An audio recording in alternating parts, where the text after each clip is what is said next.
Hello everyone out there.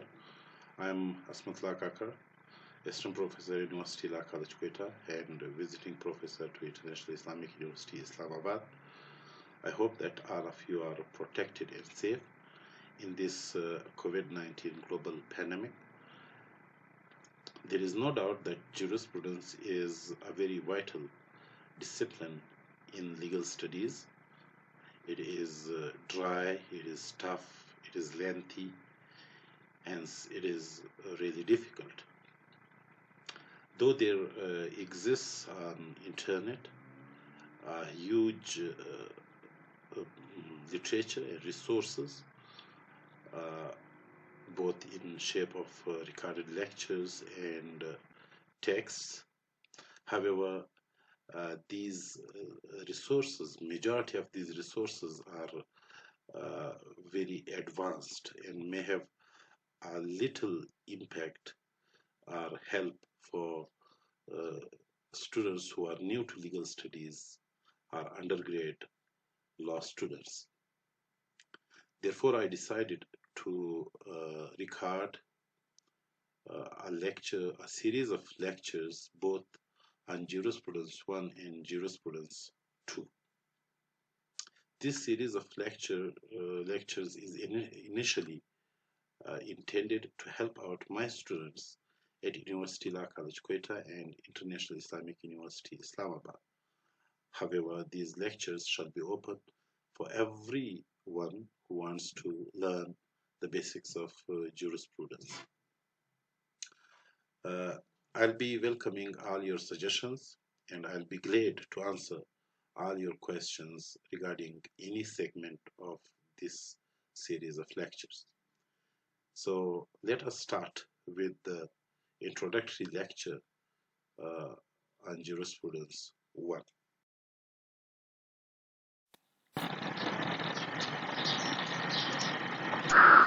So in this first introductory lecture on Jurisprudence 1, our objectives will be to explore the meaning and definition of jurisprudence and the subject matter of jurisprudence. However, these two contents we will take into detail in the first unit on Jurisprudence 1. Here we will have a cursory look so as to understand what jurisprudence actually deals with. Then we will explore our main objective for this lecture, which is the course outline of Jurisprudence 1. So the literal meaning of the word jurisprudence is like the word jurisprudence is derived from two Latin words. First one is juris, which means law, and the other one is prudentia, which means wisdom, knowledge, philosophy, or science. Hence, literally, jurisprudence means the wisdom of law, the knowledge of law, the philosophy of law, or the science of law. Defining jurisprudence is not an easy task. There is no unanimous definition of jurisprudence. When I'm saying unanimous definition, I mean by it that a definition upon which all the jurists would agree. However, in jurisprudence, there is no unanimous definition, meaning thereby that there is not a single definition upon which all the jurists means the legal experts, the legal philosophers. So, upon which all the legal philosophers or the jurists would agree. There is not such a single definition. Different jurists, however, have been defining jurisprudence differently.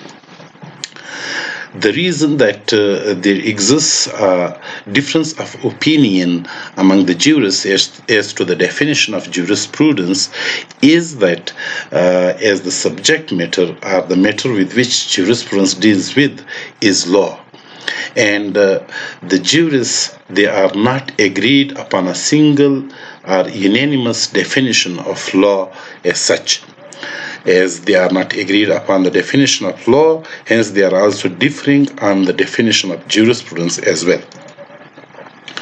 These differences among the jurists as to the nature of law or as to the definition of law has given rise to a huge literature which has grown up in a new discipline known as legal theory. In other words, these different opinions of the jurists as to the nature of law has created several theories as to the nature of law, which are being studied in a discipline or a branch of jurisprudence known as legal theory. These theories as to the nature of law include natural law theory, legal positivism, legal realism, law as a system of rules, sociological approach to law, etc. Though there is no unanimous definition of jurisprudence, however, there exists a huge number of definitions given by different jurists. For this brainstorming lecture, we will take only 3 definitions of jurisprudence. And the first of which has been offered by John Austin, according to whom jurisprudence is the philosophy of positive law. Positive law, actually, the philosophers and the jurists have categorized law into 2 main branches. One is called as God-made law and the other one is called as man-made law. God-made law means the law which has been set up by God to regulate the actions of human beings in societies, whereas positive law means the law which has been set up by one human being or a group of human beings to regulate the actions of other human beings. So positive law means man-made law. Man-made law is actually called as positive law. To Austin, jurisprudence is the philosophy of positive law, whereas to Holland, jurisprudence is the formal science of positive law. By word formal, Holland means only the fundamental principles, the essential principles. So Holland actually say that jurisprudence is the science of the fundamental principles of man-made law. And the next definition has been given by Salmond, to whom jurisprudence is the science of the first principles of civil law. By first principles, he meant the fundamental and common principles of law, while by civil law, he meant the law of the state, the whole corpus. All the laws which are applicable in a state is called as civil law, according to Salmond. So for Salmond, jurisprudence is the science of the fundamental principles of a state law. Now, the subject matter of jurisprudence, before looking at it, let us see that what do we mean by the phrase subject matter. Subject matter actually means the matter with which a discipline or a subject deals with, or a matter which is being studied by a particular subject is called as the subject matter of that discipline or subject. For example, chemistry is studying and discussing matter, its composition, its structure, and its properties. Hence, the subject matter of chemistry is matter. Whereas biology is discussing, it's studying the living organisms, or the living things like plants and animals. Hence, the subject matter of biology is living things, plants and animals. In the same way, jurisprudence is discussing, is studying law. Hence, the subject matter of jurisprudence is law. Nowadays, majority of the jurists, they are of the opinion that jurisprudence is the study of positive law, as we have said earlier, man-made law. However, positive law is known in two senses. There are two kinds of positive law: concrete law and abstract law, or law in concrete sense and law in abstract sense. Law in concrete sense actually means the real applicable law, or the law which is being applied by the court in a particular case pending before it. So it is the real law, the applicable law. For example, Pakistan Penal Code is a concrete law. Specific Relief Act, Contract Act, Limitation Act, Criminal Procedure Code, Civil Procedure Code, Kanun-e-Shahadat Order 1984, and every act or statute of the Parliament or a decision of the court which is actually applicable in society is called as law in concrete sense. Whereas law in abstract sense means not a real or applicable law. It actually means those fundamental and common principles of law which are being derived by the jurists and by the legal experts from a single legal system, or from the legal systems of the world. So it is not actually being applicable to a case pending before a court of law.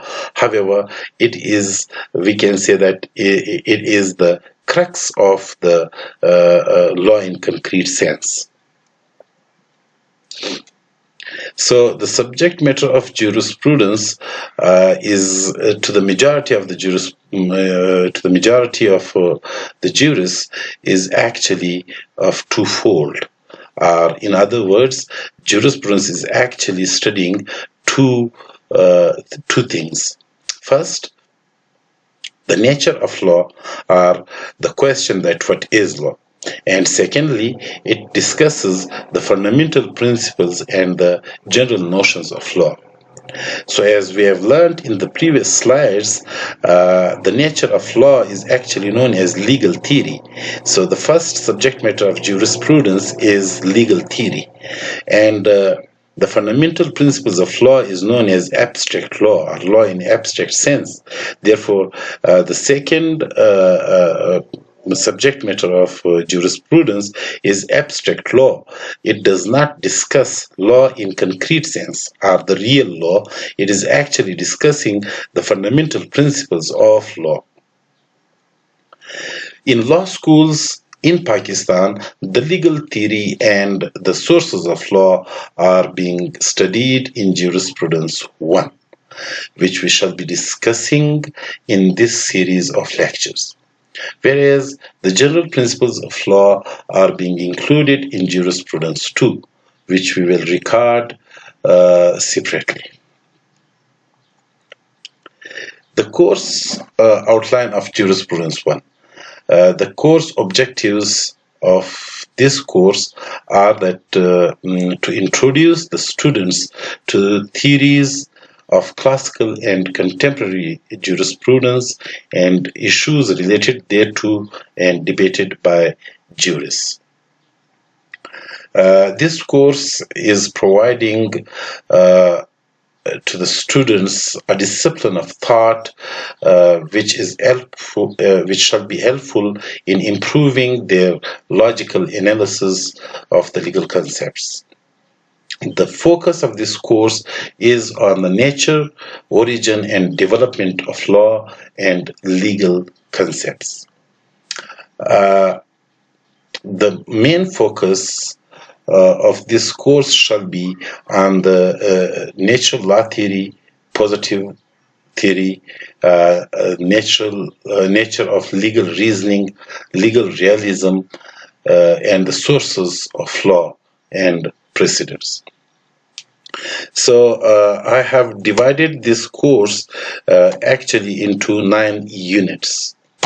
The first unit is an introduction to jurisprudence, and the topics to be studied here are the literal meaning, the definition, and the definition of jurisprudence, classification of jurisprudence, scope, utility of jurisprudence, and the relation of jurisprudence with other social sciences. Second unit is legal positivism, where we will study meaning of legal positivism, brief history of legal positivism, inclusionary and exclusionary positivism, or hard and soft legal positivism, characteristics of legal positivism, and critical evaluation of legal positivism. The third unit is about natural law theory.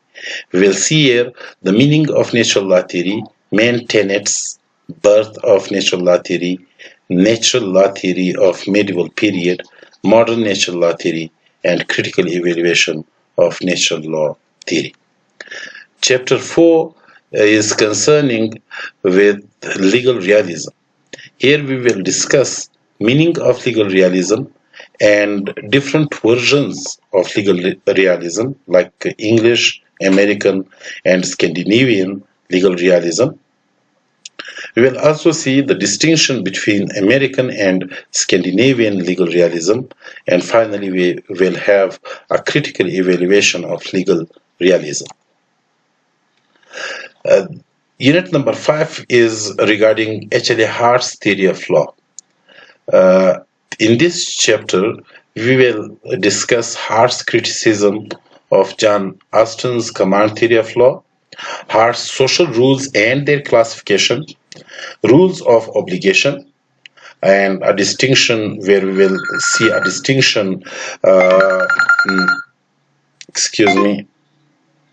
we will see a distinction between being obliged and having an obligation, internal concept of law, Hart's minimum content of natural law theory, and finally a critical evaluation of Hart's theory. Unit number 6 is sources of law. Here we will see meaning of sources of law, classification of sources of law, where we will discuss two classifications given by two jurists, like the classification given by Ketones and classifications of sources of law by Salmond.